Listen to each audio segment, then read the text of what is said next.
Hello students, তোমাদের এই ছোট্ট চ্যানেল কম্পোজ স্টাডিতে তোমাদের স্বাগত জানাই। আশা করছি তোমরা সকলেই ভালো আছো এবং তোমাদের প্রিপারেশন ঠিকঠাক চলছে। তোমরা যারা যারা এএনএম জিএনএম 2024 জন্য টার্গেট করে রয়েছো, তোমাদের জন্য এই কম্পোজ স্টাডি ইউটিউব চ্যানেলেই life science, physical science, general knowledge এবং ম্যাথামেটিক্সের উপর ক্লাস দেওয়া হচ্ছে সম্পূর্ণ ফ্রিতে। আজকে আমরা যে সাবজেক্টের উপর ক্লাস করব সেটি হলো ফিজিক্যাল সায়েন্স অর্থাৎ ভৌতবিজ্ঞান। একটি ইম্পর্টেন্ট টপিক হলো পর্যায় সারণী, যেটা অ্যাকচুয়ালি কেমিস্ট্রির টপিক, বলতে গেলে ইনঅর্গানিক কেমিস্ট্রির টপিক। কিন্তু যেহেতু আমাদের ক্লাস 10-এ কেমিস্ট্রি আর ফিজিক্স সেভাবে ভাগ করে দেওয়া নেই, তাই আমরা ফিজিক্যাল সায়েন্সের টপিক হিসেবেই পর্যায় সারণী অথবা পেরিয়ডিক টেবলটি আজকে কমপ্লিট করব। এখানে দেখাবো যে প্রতি বছর কতগুলো প্রশ্ন আসছে, ঠিক আছে, একটা হলেও প্রশ্ন কিন্তু থাকছে। তাহলে আমরা আজকের ভিডিওতে পিওয়াইকিউ সহ টোটাল 30টি ইম্পর্টেন্ট প্রশ্ন নিয়ে আলোচনা করব। ভিডিওটি খুব ইম্পর্টেন্ট হতে চলেছে, তোমরা কমপ্লিট ভিডিওটি দেখবে, স্কিপ করে দেখবে না। যা যা এক্সট্রা টপিক আমি বলছি সেই সমস্ত কিছুই কিন্তু নোট ডাউন করে রাখবে, সেগুলো পিডিএফে থাকবে না, ঠিক আছে। তোমরা কমপ্লিট ভিডিওটি দেখবে। যদি তোমাদের ভিডিওটি ভালো লাগে তাহলে অবশ্যই ভিডিওটিকে লাইক করে দেবে, তোমাদের বন্ধুবান্ধবের মধ্যে শেয়ার করে দেবে। তোমরা যারা নতুন, চ্যানেলটিকে এখনও সাবস্ক্রাইব করোনি, তোমরা অবশ্যই চ্যানেলটিকে সাবস্ক্রাইব করে বেল আইকন নোটিফিকেশন অন করে রাখবে, কারণ তোমাদের এক্সামের আর কিছুদিন রয়েছে, ক্লাস অনবরত আসছে, ঠিক আছে, সেগুলো কিন্তু তোমাদের দেখতে হবে, বুঝতে পারলে। আর ক্লাস শেষে যে তোমাদের পিডিএফ চাই, সেই পিডিএফ তোমরা কোথায় পাবে? আমাদের টেলিগ্রাম গ্রুপ রয়েছে, হোয়াটসঅ্যাপ গ্রুপ রয়েছে, টেলিগ্রাম ডিসকাশন গ্রুপ রয়েছে। সেই সমস্ত গ্রুপে তোমরা জয়েন করো, সেখানে তোমরা তোমাদের ডাউট রাখতে পারো, ক্লাস পিডিএফগুলো পাবে, ঠিক আছে। এছাড়াও ক্লাসের বিভিন্ন আপডেট, তোমাদের এক্সামের বিভিন্ন আপডেট কিন্তু এই গ্রুপগুলোতেই তোমরা পেয়ে যাবে, ঠিক আছে। এগুলোর লিঙ্ক ডেসক্রিপশনে দেওয়া রয়েছে, তোমরা অবশ্যই সেখান থেকে কিন্তু জয়েন করবে। চলো তাহলে আজকের প্রথম প্রশ্ন আমরা দেখব। বলেছে, পারমাণবিক গুরুত্বের ভিত্তিতে মৌলগুলির শ্রেণীবিন্যাসের প্রথম চেষ্টা করেন। পারমাণবিক গুরুত্বের ভিত্তিতে মৌলগুলির শ্রেণীবিন্যাসের প্রথম চেষ্টা করেন কে? পারমাণবিক গুরুত্বের উপরে এই যে আমরা বিভিন্ন ধরনের মৌল পড়ি, এই মৌলগুলিকে শ্রেণীবিন্যাস করা, এদের সঠিকভাবে সাজানোর প্রথম প্রচেষ্টা কে করেছিলেন? অপশান আছে ডাল্টন, অ্যাভোগাড্রো, ডোবেরিনার নাকি মেন্ডেলিভ। এটা কারেক্ট আনসার হয়ে যাবে অপশান নাম্বার সি, ডোবেরিনার, ঠিক আছে। ডোবেরিনার সর্বপ্রথম এই প্রচেষ্টা করেছিলেন। নেক্সট 2 নম্বর প্রশ্ন বলছে, ত্রয়ী সূত্রের উদ্ভাবন করেন কোন বিজ্ঞানী? খুব ইম্পর্ট্যান্ট, ত্রয়ী সূত্র, ঠিক আছে। ত্রয়ী সূত্রের কোন বিজ্ঞানী উদ্ভাবন করেন? অপশান আছে লোথার মেয়ার, বার্জেলিয়াস, ডাল্টন নাকি ডোবেরিনার। এখানে আমাদের কারেক্ট আনসার হয়ে যাবে অপশান নাম্বার ডি, ডোবেরিনার। তাহলে ডোবেরিনার প্রথম মৌলগুলোকে শ্রেণীবিন্যাস করার প্রচেষ্টা করেছিলেন, আর তিনিই প্রথম দিয়েছিলেন কি? ত্রয়ী সূত্র, ঠিক আছে। নেক্সট দেখো, এখানে ত্রয়ী সূত্র কি বলে দেওয়া আছে, যে পর্যায় সারণীর দুটি মৌলের পারমাণবিক ভরের গড় অন্য একটি মৌলের পারমাণবিক ভরের প্রায় সমান হবে, ঠিক আছে। মৌল তিনটির ধর্ম একই রকমের হয়। এই তিনটি মৌলকে পারমাণবিক ভর অনুসারে সাজালে প্রথম এবং তৃতীয় মৌলের ভরের গড় দ্বিতীয় মৌলের ভরের সমান হয়, ঠিক আছে। এই মৌল তিনটিকে আমরা ডোবেরিনার ত্রয়ী বলতে পারি। এই ডোবেরিনার ত্রয়ী কিন্তু অনেকগুলো হতে পারে। এখানে আমি একটা এক্সাম্পল নিয়েছি, দেখো বলেছে লিথিয়াম, সোডিয়াম, পটাশিয়াম। উপরে থাকবে লিথিয়াম, তারপর থাকবে সোডিয়াম, তারপর থাকবে পটাশিয়াম। এটাকে আমরা কীভাবে মনে রাখি? হালিনাকে, ঠিক আছে। উপর সবার প্রথমে থাকে hydrogen, hydrogen, lithium, sodium, potassium, হালিনাকে। তাহলে এখানে দেখো আমাদের লিথিয়াম, সোডিয়াম আর হলো পটাশিয়াম দেওয়া রয়েছে। লিথিয়ামের দেখো অ্যাটমিক মাস হলো 7, পটাশিয়ামের হলো 39 আর সোডিয়ামের হলো 23। এবারে এখানে বলেছে যে প্রথম এবং তৃতীয় মৌলের ভরের গড়, প্রথম হলো এলআই আর তৃতীয় হলো কে বা পটাশিয়াম। তাহলে 7 আর 39 যোগ করে 2 দিয়ে ভাগ করলে গড় করলাম। গড় করলে দেখো আমাদের মাঝের যেটা মৌল আছে সেই মৌলের পারমাণবিক ভর কিন্তু সেই মৌলের ভর আমরা পেয়ে যাই, ঠিক আছে। এটি হলো ডোবেরিনারের ত্রয়ী সূত্র। চলো নেক্সট, এই ত্রয়ী সূত্রের সাথে আরেকটি ইম্পর্ট্যান্ট সূত্র রয়েছে, যেটিকে আমরা বলি অক্টেভ রুল অথবা অষ্টক সূত্র। বলেছে যে অক্টেভ বা অষ্টক বিখ্যাত সূত্রটি 1864 সালে বিজ্ঞানী নিউল্যান্ড প্রকাশ করেন। কে প্রকাশ করেছিলেন? নিউল্যান্ড। ত্রয়ী সূত্র দিয়েছে ডোবেরিনার, অষ্টক সূত্র বা অক্টেভ রুল দিয়েছিলেন নিউল্যান্ড। তিনি বিভিন্ন মৌলগুলির ক্রমবর্ধমান পারমাণবিক ভর অনুসারে সাজিয়ে দেখেন যে কোনো নির্দিষ্ট মৌলের সঙ্গে তার পরের অষ্টম মৌলের ধর্মের পুনরাবৃত্তি ঘটে। মানে প্রথম যেটাকে ধরবে, তারপর 8 নম্বরে যে মৌলটি আসবে তাদের মধ্যে কি বিভিন্ন ধরনের মিল রয়েছে, ঠিক আছে। মৌলের ধর্মের পুনরাবৃত্তি হয়, ধর্মগুলো আবার ঠিক একই রকমভাবে ফিরে আসে। দেখো এখানে আমি দেখিয়ে দেবো, দেখো লিথিয়ামকে 1 যদি ধরো, lithium, beryllium, boron, carbon, nitrogen, oxygen, fluorine, 1 2 3 4 5 6 7 8 নম্বরে দেখো সোডিয়াম আছে। এই লিথিয়াম আর সোডিয়ামের মধ্যে কিন্তু ধর্মের পুনরাবৃত্তি হলো, ঠিক আছে। পুনরাবৃত্তি হয়, এটা যদি তোমরা পড়ো, এই লিথিয়াম সোডিয়ামের ধর্মগুলো, এদের ধর্মের মধ্যে পুনরাবৃত্তি হয়। লিথিয়াম এক ধরনের ক্ষারীয় মৌল, সোডিয়ামও হলো এক ধরনের ক্ষারীয় মৌল, বুঝতে পারলে। তাহলে এটি হলো অষ্টক সূত্র। তোমরা এই পর্যায় সারণী যে পড়ছো, তোমাদের কতজনের প্রথম 20টি মৌলের নাম মুখস্থ আছে তোমরা অবশ্যই কমেন্টে জানাও, ঠিক আছে। তোমরা এটাও কমেন্টে লিখে জানাবে, ঠিক আছে, 20টি মৌলের নামই লিখে জানাবে। আমি তোমাদের একবার বলে দিচ্ছি যে তোমরা কতদূর পর্যন্ত মনে রাখবে। দেখো, হাইড্রোজেন থেকে শুরু করবে, ক্যালসিয়াম পর্যন্ত কিন্তু তোমাদের একদম ঠোঁটস্থ হওয়া উচিত, ঠোঁটে ঠোঁটে থাকা উচিত। অ্যাটমিক নাম্বার সহ তোমাদের কিন্তু এই 20টি মৌলের নাম মনে রাখা উচিত। আমি বলে দিচ্ছি একবার: hydrogen, helium, lithium, beryllium, boron, carbon, nitrogen, oxygen, fluorine, neon, sodium, magnesium, aluminium, silicon, phosphorus, sulphur, chlorine, argon, potassium, calcium. এই যে 20টি মৌলের নাম আমি বললাম, এই 20টি মৌলের নাম কিন্তু তোমরা অবশ্যই মুখস্থ করবে। আর পর্যায় সারণীতে যেভাবে লেখা আছে সেভাবেই তোমাদের মনে রাখতে হবে। Hydrogen, helium, lithium, beryllium, boron, carbon, nitrogen, oxygen, fluorine, neon, sodium, magnesium, aluminium, silicon, phosphorus, sulphur, chlorine, argon, potassium, calcium. বুঝতে পারলে? ঠিক আছে, যারা মুখস্থ করেছো তাদের তো ঠিক আছে, যারা এখনও করোনি তোমরা অবশ্যই কিন্তু ক্লাসটি দেখার পরে এই 20টি মৌলের নাম অবশ্যই মুখস্থ করবে। চলো নেক্সট দেখব 3 নম্বর প্রশ্ন। বলেছে নিচের মৌলগুলির মধ্যে মৌলত্রয়ী গঠন করে না। ঠিক আছে, মৌলত্রয়ী কারা গঠন করবে না? অপশান দেওয়া আছে calcium, strontium, barium, lithium, sodium, potassium, oxygen, sulphur, selenium, নাকি ক্লোরিন, ব্রোমিন, আয়োডিন। সবগুলোর অ্যাটমিক মাস যেভাবে ত্রয়ী সূত্রে বলেছিল যে প্রথম এবং তৃতীয়ের গড়ের মানটাই হবে মাঝের মৌলটির অ্যাটমিক মাস বা মৌলের ভর, সেই সূত্রানুযায়ী আমাদের এখানে আনসার হয়ে যায় সি। ঠিক আছে, অক্সিজেন, সালফার আর সেলেনিয়াম এই 3টি কিন্তু মৌলত্রয়ী গঠন করে না। কেন কি দেখো, অক্সিজেনের ক্ষেত্রে হবে 16, ঠিক আছে, সালফারের ক্ষেত্রে আমরা জানি 32, আর সেলেনিয়ামের ক্ষেত্রে হিসেব করলে আসবে 79। ঠিক আছে, এবারে এই 3টি মৌলের যে ভর রয়েছে এই ভরের মধ্যে তুমি ত্রয়ী সূত্র ইউজ করো, দেখবে যে সালফারের কিন্তু 32 আসছে না, সালফারের 32-র বেশি আসছে। ঠিক আছে, তাই এই অক্সিজেন, সালফার এবং সেলেনিয়াম এরা ত্রয়ী সূত্র মেনে চলে না বা এরা ত্রয়ী গঠন করে না। ঠিক আছে, চলো নেক্সট 4 নম্বর প্রশ্ন। বলেছে কোন বিজ্ঞানীকে পর্যায় সূত্রের জনক বলা হয়? কোন বিজ্ঞানীকে পর্যায় সূত্রের জনক বলে? খুব ইম্পর্টেন্ট কোশ্চেন। অপশান আছে ডোবেরিনার, নিউল্যান্ডস, লোথার মেয়ার, নাকি মেন্ডেলিফ। পর্যায় সূত্রের জনক, এখানে আমাদের রাইট আনসার হয়ে যাবে অপশান নাম্বার ডি, মেন্ডেলিফ। ঠিক আছে, মেন্ডেলিফকে পর্যায় সূত্রের জনক বলা হয়। আর এখান থেকেই একটা লাইফ সায়েন্সের আমি কোশ্চেন বলি, সেটা হলো বংশগতির জনক কাকে বলা হয়? বংশগতির জনক তোমরা সকলেই জানো, বংশগতির ক্লাস হয়েছে। ঠিক আছে, এটা খুব ইম্পর্টেন্ট কোশ্চেন কিন্তু। বংশগতির জনক বলা হয় মেন্ডেলকে। ঠিক আছে, আর পর্যায় সূত্রের জনক বলা হয় মেন্ডেলিফকে। নাম দুটো কিন্তু একই রকম, একটা হলো মেন্ডেল, গ্রেগর জোহান মেন্ডেল, আর হলো মেন্ডেলিফ। বংশগতির জনক হলো মেন্ডেল আর পর্যায় সূত্রের জনক হলো মেন্ডেলিফ। ঠিক আছে, চলো নেক্সট দেখো, এখানে বলেছে যে মেন্ডেলিফের পর্যায় সূত্র। মেন্ডেলিফ যে পর্যায় সূত্র দিয়েছিলেন সেটি কী ছিল? বলেছে বিভিন্ন মৌলের ভৌত ও রাসায়নিক ধর্মগুলি ওদের পারমাণবিক ভর বাড়ার সঙ্গে সঙ্গে পর্যায়ক্রমে পুনরাবৃত্ত হবে।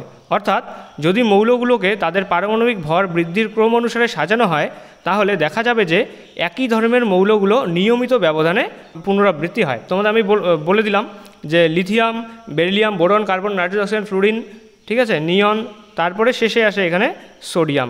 এই যে সোডিয়াম আর লিথিয়াম এদের মধ্যে কিন্তু ধর্মের পুনরাবৃত্তি ঘটে। এটি মেন্ডেল তার যে পর্যায় সূত্র সেখানে বলেছিল যে তাদের যদি পারমাণবিক ভর বৃদ্ধির ক্রম অনুসারে সাজানো হয়, মানে লিথিয়ামের পরে বেরিলিয়াম এর পারমাণবিক ভর বেশি, বেরিলিয়ামের পরে বোরন এর পারমাণবিক ভর বেশি, এইভাবে যদি সাজানো হয় তাহলে দেখা যাবে একই ধর্মের মৌলগুলি নিয়মিত ব্যবধানের পুনরাবৃত্তি ঘটে। ঠিক আছে, চলো নেক্সট দেখো, এখানে যে ছবিটি দেওয়া আছে তোমরা পিডিএফটি ডাউনলোড করে দেখবে। এটি হলো আমাদের আদি পর্যায় সারণীর ছবি, আর তারপরে যে ছবিটি দেওয়া আছে এটা হলো আমাদের আধুনিক দীর্ঘ পর্যায় সারণীর ছবি। ঠিক আছে, এখানে তোমাদের এই হাইড্রোজেন থেকে ক্যালসিয়াম পর্যন্ত, ঠিক আছে, এগুলো তোমাদের সবগুলো কিন্তু মাথায় রাখতে হবে, মনে রাখতে হবে ক্যালসিয়াম পর্যন্ত।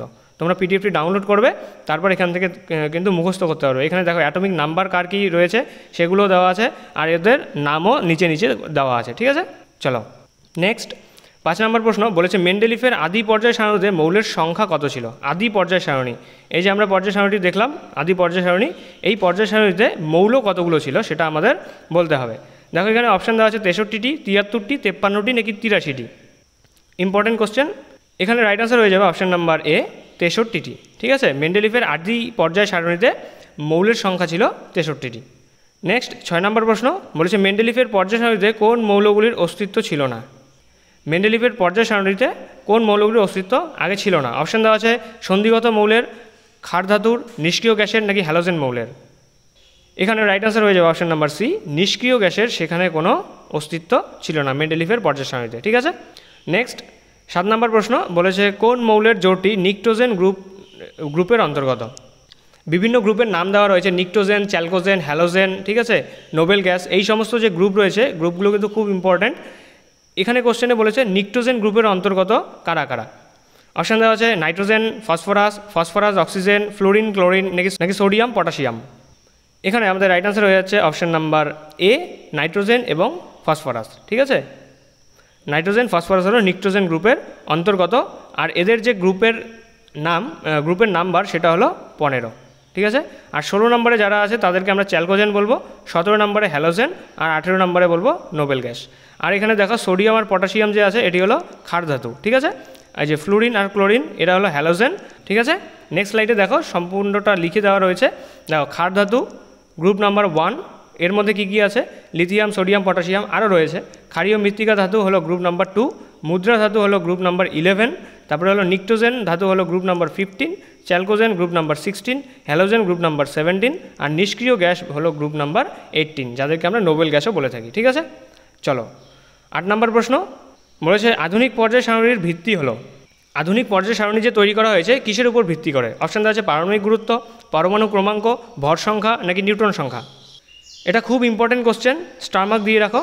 ঠিক আছে, পর্যায় সারণী থেকে কোশ্চেন আসলে এই কোশ্চেনটি কিন্তু মাথায় আসে যে এই কোশ্চেনটি দেওয়া উচিত। আধুনিক পর্যায় সারণী কিসের উপর ভিত্তি করে তৈরি করা হয়েছে? এটার রাইট আনসার হয়ে যাবে অপশান নাম্বার বি, পরমাণু ক্রমাঙ্ক। ঠিক আছে, আধুনিক পর্যায় সারণী পরমাণু ক্রমাঙ্কের উপর ভিত্তি করে তৈরি করা হয়েছিল। চলো নেক্সট 9 নম্বর প্রশ্ন বলেছে দীর্ঘ পর্যায় সারণীদের শ্রেণীর সংখ্যা। দীর্ঘ পর্যায় সারণী রয়েছে, তোমাদের পর্যায় সারণী দেখালাম, এরকম অনেকটা দেখতে হয়। ঠিক আছে, এই দীর্ঘ পর্যায় সারণীতে শ্রেণীর সংখ্যা কতগুলো রয়েছে? শ্রেণী কোনগুলোকে বলবো? এই যে এগুলোকে আমরা শ্রেণী বলবো। ঠিক আছে, আর এদিকে যেটা থাকবে, যেটা ডান দিক থেকে যেটা বাদিক থেকে ডান দিকে থাকবে সেটাকে আমরা পর্যায়, আর যেটা উপর থেকে নিচে সেটাকে আমরা শ্রেণী বলবো। বলেছে শ্রেণীর সংখ্যা কতগুলো রয়েছে দীর্ঘ পর্যায় সারণীতে, আধুনিক দীর্ঘ পর্যায় সারণীতে? অপশান আছে 7টি, 12টি, 18টি নাকি 20টি। খুব ইম্পর্টেন্ট কোশ্চেন, রাইট আনসার হয়ে যাবে 18টি। ঠিক আছে, আমরা 18টি গ্রুপ রয়েছি, আর 18 নম্বর গ্রুপটিকেই আমরা কি বলি? নোবেল গ্যাসের গ্রুপ বা নিষ্ক্রিয় গ্যাসের গ্রুপ। ঠিক আছে, আর এখানে এই শ্রেণীর বদলে কিন্তু এখানে কি আসতে পারে? পর্যায়ের সংখ্যাও আসতে পারে। পর্যায়ের সংখ্যা মাথায় রাখবে, পর্যায়ের সংখ্যা হলো 7টি।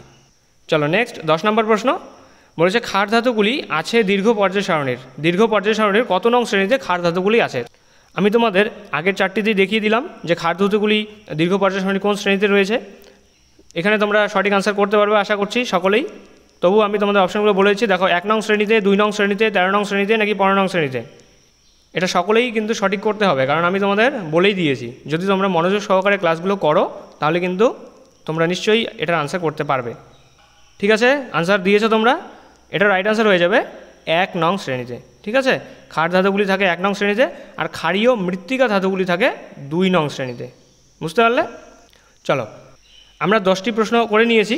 তোমরা যারা নতুন ভিডিওটি দেখছো আজকে আমাদের চ্যানেলে প্রথম, তোমরা অবশ্যই চ্যানেলটিকে সাবস্ক্রাইব করবে, বেল আইকনটি ট্যাপ করে রাখবে এবং নোটিফিকেশন অল করে রাখবে, যাতে তোমাদের একটিও ক্লাসের আপডেট মিস না হয়। আর ভিডিওটি যদি তোমাদের এতদূর পর্যন্ত ভালো লাগে, ভিডিওটিকে অবশ্যই লাইক করবে, ভিডিওটিকে তোমাদের বন্ধুবান্ধব এবং ফ্যামিলি মেম্বারদের মধ্যে শেয়ার করে দেবে, যাতে তারাও এই ভিডিও থেকে কিছু শিখতে পারে। ঠিক আছে, আর তোমার যদি কোনো ডাউট থেকে থাকে এখনও পর্যন্ত, এখনই ভিডিওটি পজ করো এবং কমেন্টে অবশ্যই জানাও যে তোমার কোথায় প্রবলেম হচ্ছে। চলো নেক্সট 11 নম্বর প্রশ্ন দেখব। বলেছে দীর্ঘ পর্যায় সারণীতে হ্যালোজেন মৌলগুলি যে শ্রেণীতে আছে। হ্যালোজেন মৌলগুলি কোন শ্রেণীতে রয়েছে? খুব ইম্পর্ট্যান্ট, হ্যালোজেন মৌলগুলো কিন্তু তোমাদের জন্য খুব ইম্পর্ট্যান্ট। অপশান আছে 15, 16, 17 নাকি 18। এটাও আমি তোমাদের বলে দিয়েছি, এখানে সময় নষ্ট করবো না, আমি একেবারেই আনসার বলে দিয়েছি। সঠিক উত্তর হবে সি, 17 নং গ্রুপে রয়েছে তোমাদের হ্যালোজেন মৌলগুলি। ঠিক আছে, নেক্সট 12 নম্বর প্রশ্ন বলেছে নিচের কোন মৌলটি একটি হ্যালোজেন? এটাও সেই চার্টের মধ্যে দেওয়া ছিল উদাহরণ হিসেবে। নিচের কোন মৌলটি হ্যালোজেন? অপশান দেওয়া আছে Na মানে সোডিয়াম, লিথিয়াম, ব্রোমিন নাকি ক্যাডমিয়াম। এখানে তোমাদের রাইট আনসার হয়ে যাবে অপশান নাম্বার সি, ব্রোমিন। ঠিক আছে, ব্রোমিন হলো এক ধরনের হ্যালোজেন। হ্যালোজেনের যে এক্সাম্পলগুলো সেগুলো কী কী হ্যালোজেন মৌলগুলো?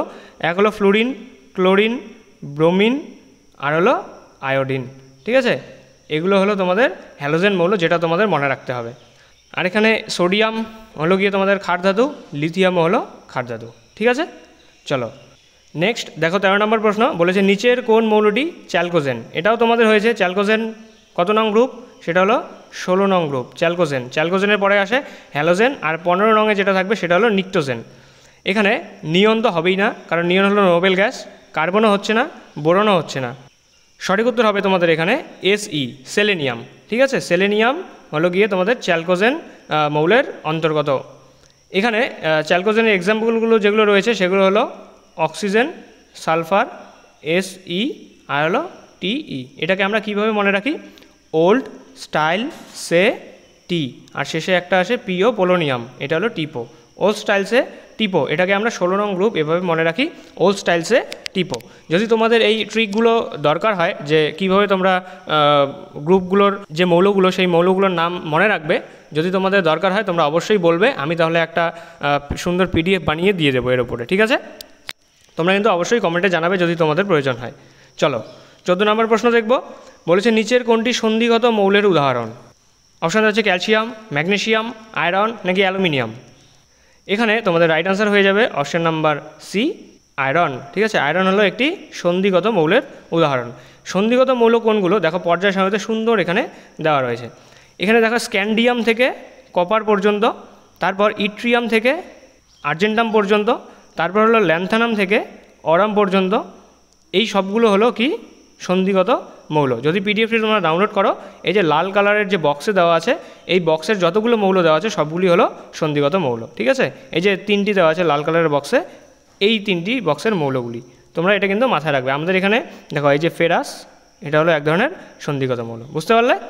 তোমরা যদি এই যে পিরিয়ডিক টেবিলটি আছে, এই টেবিলটি যদি একবার সম্পূর্ণটা দেখে বুঝতে পারো, মনে রাখতে পারো যে কোথায় কোন মৌল রয়েছে, তাহলে কিন্তু এই পিরিয়ডিক টেবিলের উপর যা কোশ্চেনই আসুক না কেন সমস্ত প্রশ্ন কিন্তু তোমরা ঠিক করতে পারবে। এটা তোমাদের জন্য খুব ইম্পর্টেন্ট।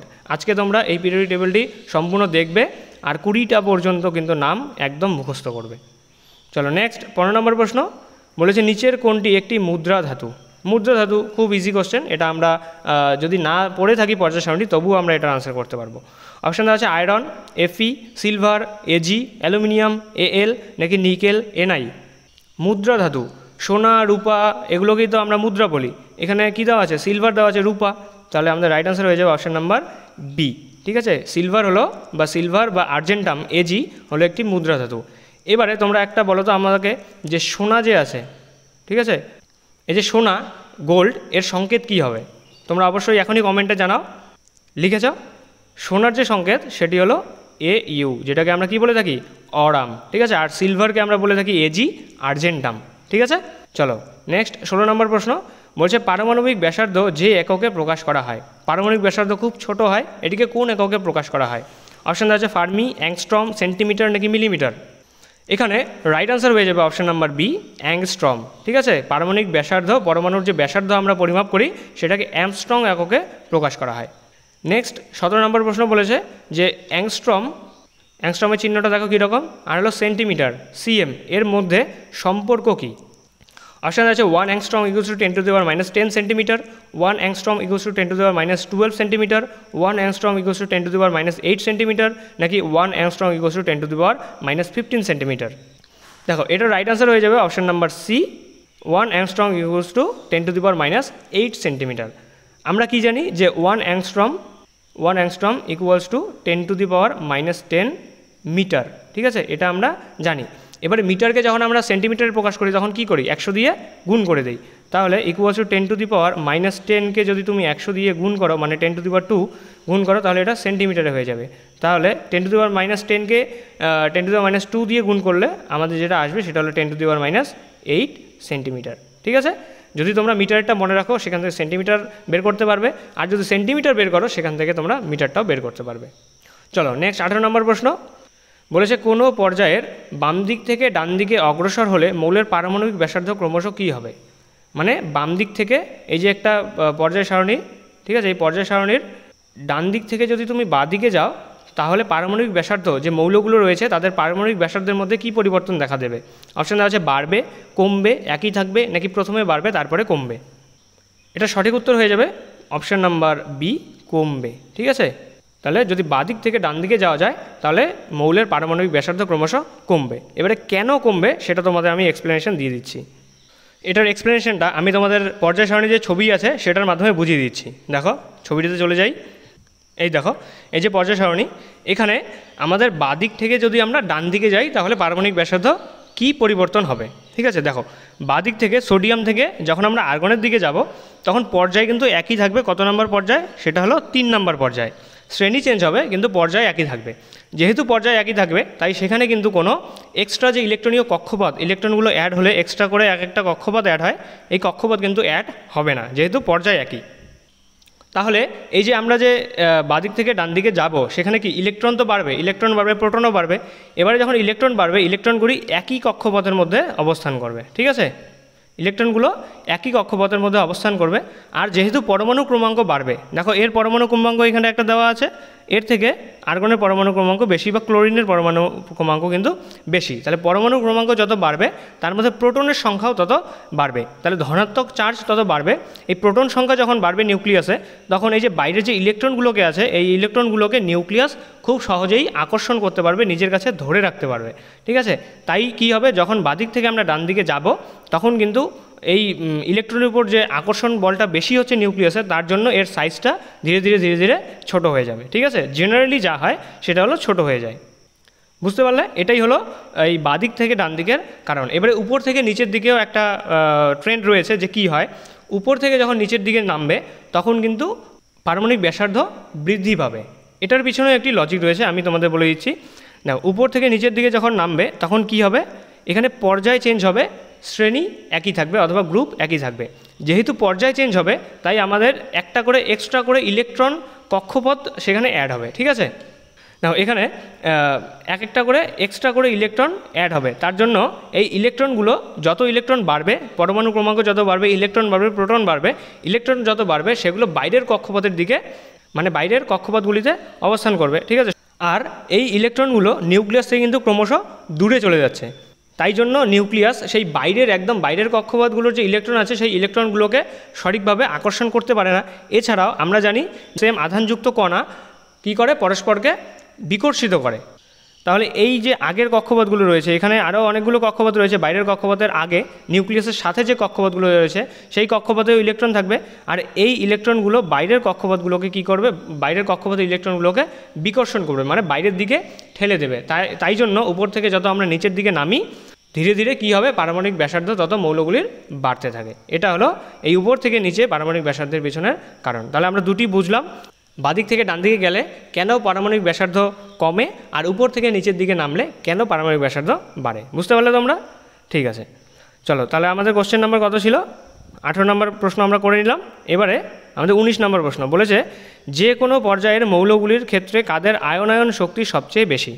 যে কোনো পর্যায়ের মৌলগুলির ক্ষেত্রে কাদের আয়নায়ন শক্তি সবথেকে বেশি? আয়নায়ন শক্তি অথবা আয়নাইজেশন এনথালপি, এটা কি?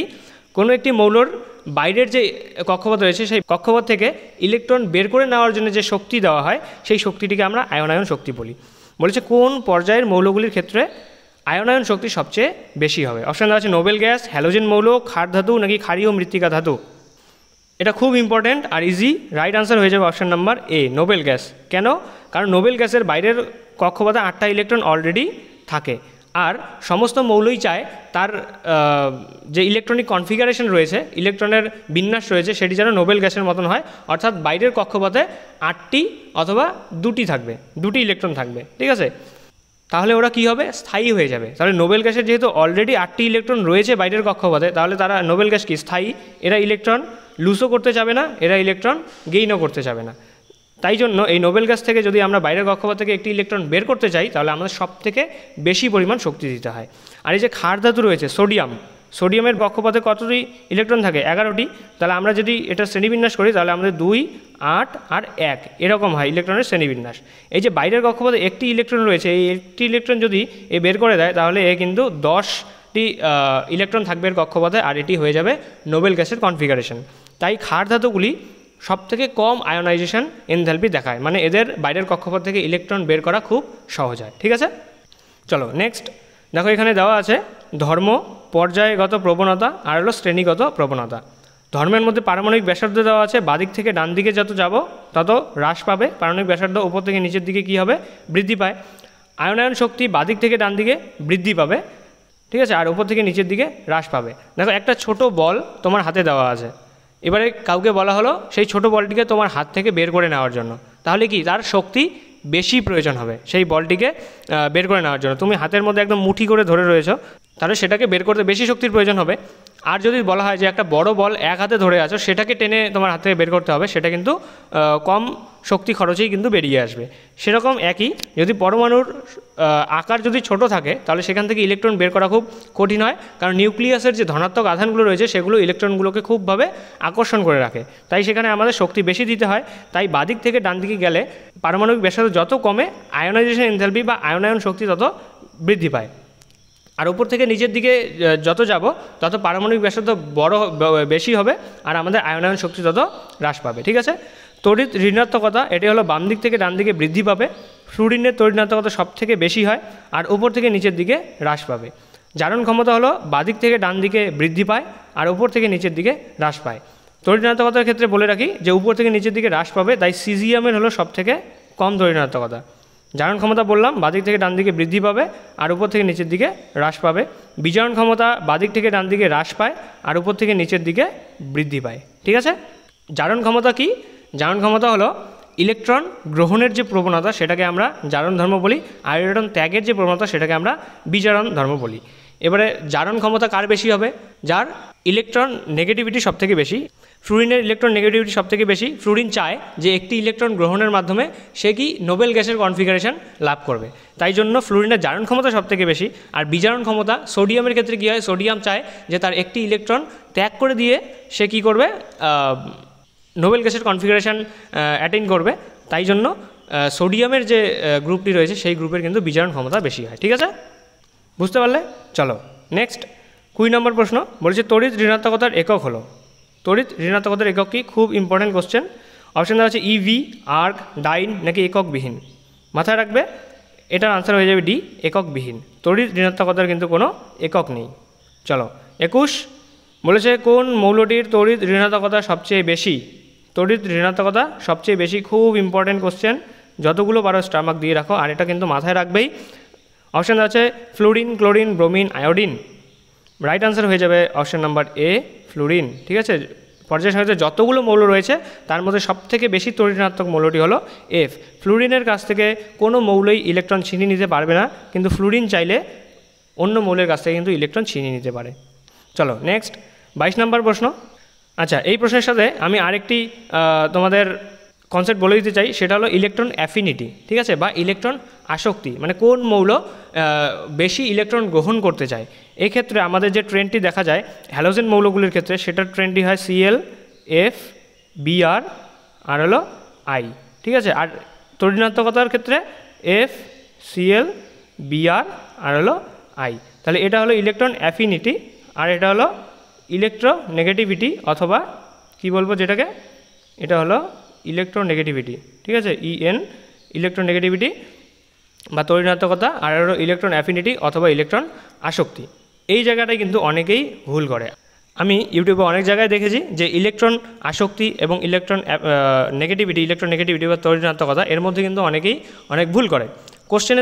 একটা কোশ্চেন দেখলাম আমি সেদিন, যে কোশ্চেনে দেওয়া ছিল যে কার ইলেকট্রন আসক্তি সব থেকে বেশি, সেখানে দেওয়া ছিল কি এফ, ফ্লুরিন। ফ্লুরিনের কিন্তু ইলেকট্রন আসক্তি সব থেকে বেশি নয়, এর তড়িৎ ঋণাত্মকতা অর্থাৎ ইলেকট্রন নেগেটিভিটি সব থেকে বেশি, আর ক্লোরিনের ইলেকট্রন আসক্তি সব থেকে বেশি। ঠিক আছে, ভুল হবে না একদম। চলো নেক্সট কোশ্চেন দেখব।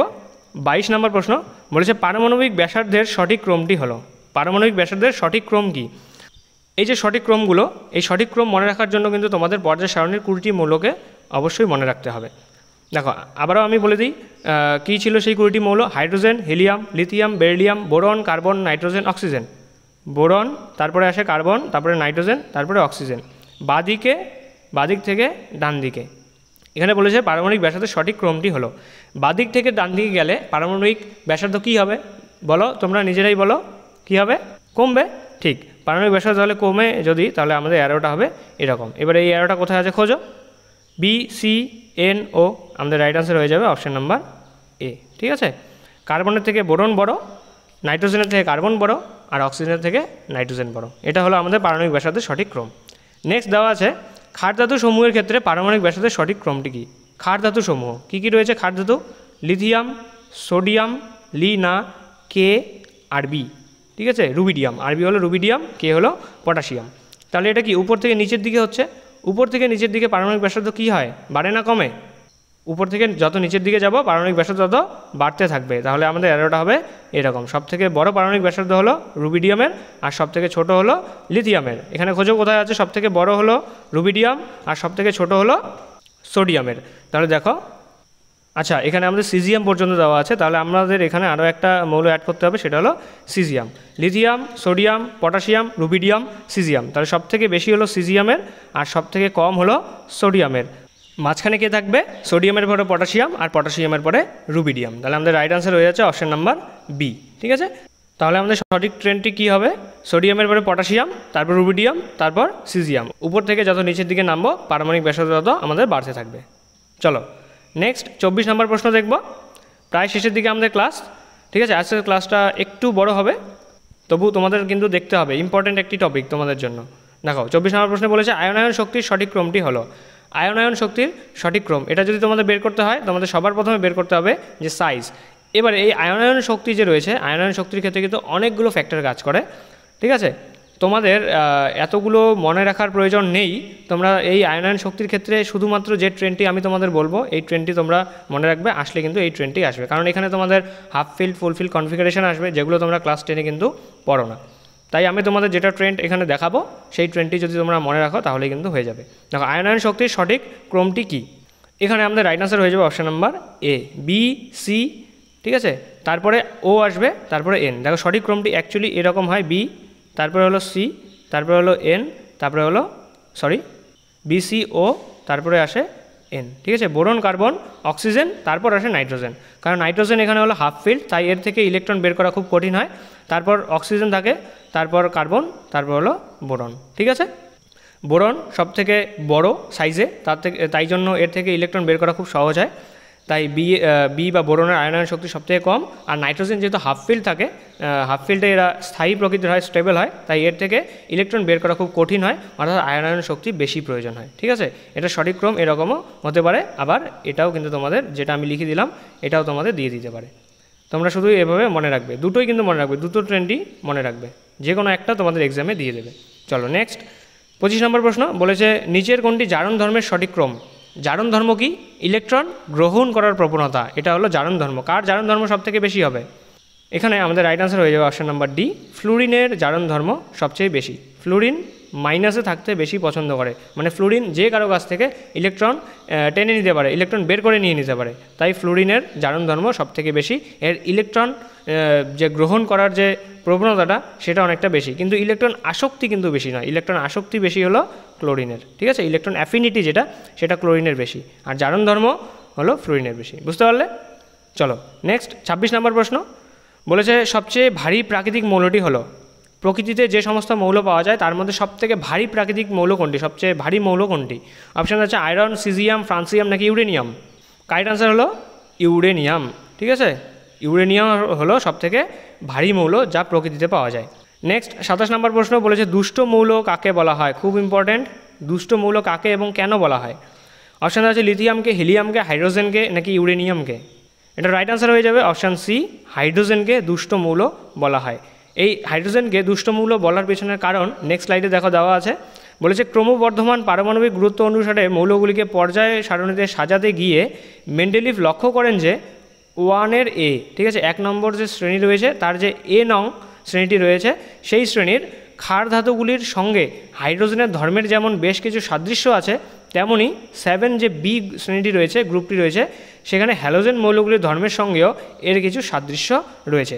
তাহলে ক্ষার ধাতুগুলির সাথেও কিছু সাদৃশ্য রয়েছে, আবার হ্যালোজেন মৌলগুলো যে রয়েছে যেমন ফ্লোরিন, ক্লোরিন, ব্রোমিন, আয়োডিন, এই সমস্ত মৌলগুলির সাথেও কিন্তু এর কিছু সাদৃশ্য রয়েছে।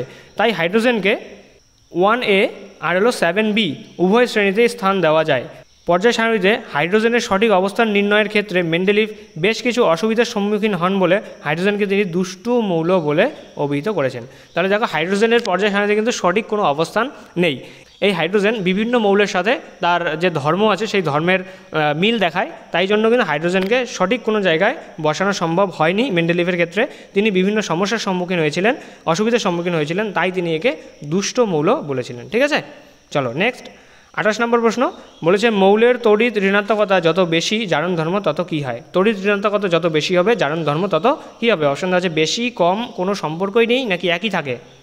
এটার কারেক্ট আনসার হয়ে যাবে অপশন নাম্বার এ, বেশি হবে। ঠিক আছে, তড়িৎ ঋণাত্মকতা যত বেশি, যেমন আমরা ফ্লোরিন, ক্লোরিন, ব্রোমিন আর হলো আয়োডিন বললাম, এর তড়িৎ ঋণাত্মকতার ট্রেন্ড হলো এটা, ফ্লোরিনের সবথেকে বেশি আর সবথেকে কম হলো আয়োডিনের। আর জারণ ধর্মেরও ট্রেন্ড কিন্তু এটাই, ফ্লোরিনের সবথেকে জারণ ধর্ম বেশি আর আয়োডিনের সবথেকে কম। তাহলে মৌলের তড়িৎ ঋণাত্মকতা যত বেশি হয় জারণ ধর্ম তত বেশি হয়। বোঝা গেল? নেক্সট এখান থেকে আমাদের পিওয়াইকিউ করব। ঠিক আছে, পিওয়াইকিউ দুটো পিওয়াইকিউ শুধু তোমাদের এসেছে, ঘুরে ফিরিয়ে একই ধরনের প্রশ্নই এসেছে বারবার।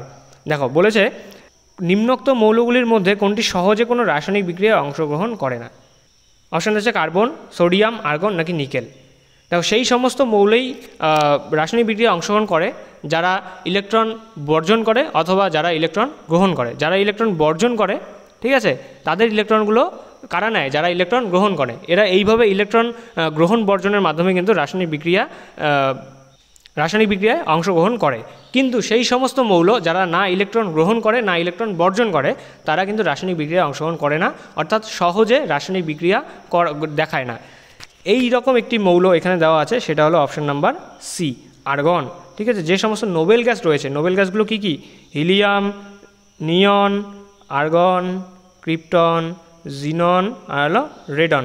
এই যে মৌলগুলো রয়েছে এই মৌলগুলো হলো নোবেল গ্যাস, এরা কিন্তু সহজে রাসায়নিক বিক্রিয়ায় অংশগ্রহণ করে না। ঠিক আছে, চলো নেক্সট একই প্রশ্ন, 30 নম্বর প্রশ্ন।